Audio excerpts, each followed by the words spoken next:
बुद्धि से परे का सच जो न दिखता है न सोचा जा सकता है, फिर उसके ऊपर शोक कैसा। जय श्री कृष्ण साथियों, आप सभी का बहुत बहुत स्वागत है हमारे चैनल सनातन की यात्रा में, जहाँ पिछले श्लोक में भगवान ने हमें बताया कि आत्मा अचल है, स्थिर है और सनातन है, यानी उसे इस संसार का या इस ब्रह्मांड का कोई भी तूफान हिला नहीं सकता। लेकिन इसके बाद अर्जुन के मन में एक और सवाल आता है। वे कहते हैं कि कोई भी चीज अगर इतनी ही शक्तिशाली है, इतनी ही अचल और सर्वव्यापी है, तो फिर मैं उसे देख क्यों नहीं पाता या मैं उसके बारे में कुछ सोच क्यों नहीं पाता। अब आज के श्लोक में भगवान अर्जुन के इसी संशय को दूर करने वाले हैं। वे क्या बताते हैं आत्मा के बारे में और इस संशय को कैसे दूर करते हैं, आइए जानते हैं श्लोक से।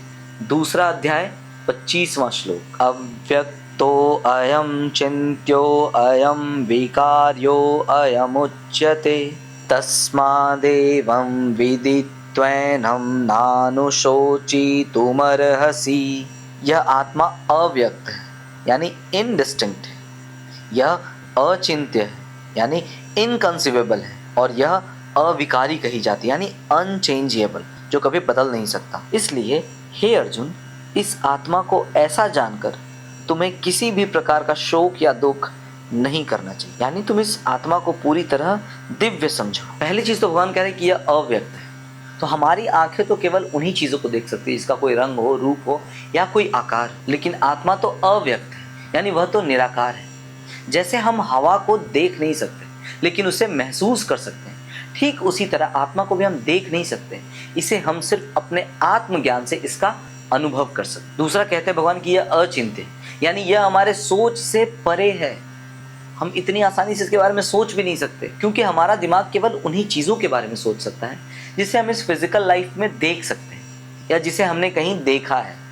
तभी तो हम उसका एक इमेज क्रिएट कर सकते हैं ना। आपने जिस चीज़ को कभी देखा ही नहीं, कभी उसे जाना ही नहीं, आप उसका इमेज अपने माइंड में बनाएंगे कैसे। और यह आत्मा जो है वो इस टाइम और स्पेस से बहुत बाहर है, इससे बहुत कोसों दूर है, जहाँ तक हमारी बुद्धि पहुंच भी नहीं सकती। और तीसरा है यह अविकारी। जिस तरह से संसार के हर एक चीज में बदलाव आता है, चेंजेस आते हैं, जैसे हमारी शरीर देख लीजिए, पहले हम छोटे बच्चे होते हैं, फिर हम बड़े होते हैं, फिर हम बूढ़े होते हैं, तो हमारे शरीर में भी बदलाव आ रहा है। जिस तरह से लोहा सड़ जाता है, पत्थर टूट जाता है, लेकिन आत्मा यह अविकारी, यह कभी नहीं बदलता।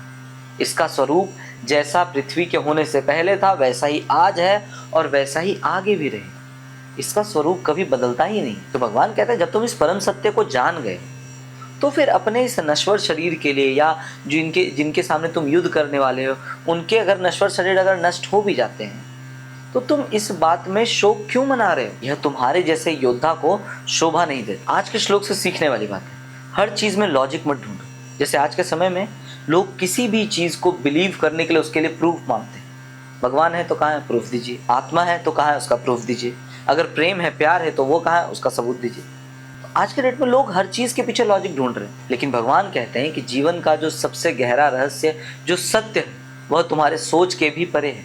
वहां तक तुम्हारी सोच इतनी आसानी से पहुंच भी नहीं सकती। यह तभी पॉसिबल होगा जब तुम उसके लिए ध्यान और सबसे इंपॉर्टेंट मौन होना सीख जाओगे। यानी ध्यान करना सीख जाओगे और मौन होना सीख जाओगे, तब तुम्हें उसका ज्ञान होना शुरू होगा, यानी तुम उसके तरफ एक पहला कदम बढ़ाओगे। हमने पहले के श्लोक में भी डिस्कस किया है कि मौन होना बहुत ज़रूरी है।